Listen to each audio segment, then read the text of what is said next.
দীর্ঘ অপেক্ষার পর অবশেষে প্রকাশ করা হলো জাহাঙ্গীরনগর বিশ্ববিদ্যালয় কেন্দ্রীয় শিক্ষার্থী সংসদ জাকসু নির্বাচনের 5টি হলের অনানুষ্ঠানিক ফল।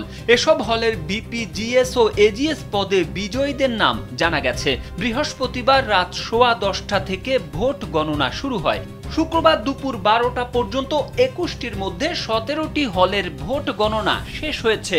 এখনো চলছে গণনা। নির্বাচন কমিশনের কর্মকর্তাদের বরাতে জানা গেছে, নির্বাচনে মীর মোশাররফ হোসেন হলের ভিপি পদে জয়ী হয়েছেন স্বতন্ত্র প্রার্থী জুবায়ের শাবাব। তিনি 191 ভোট পেয়ে নির্বাচিত হয়েছেন। জুবায়ের শাবাব বিশ্ববিদ্যালয়ের ভূগোল ও পরিবেশ বিজ্ঞান বিভাগের 48তম ব্যাচের শিক্ষার্থী।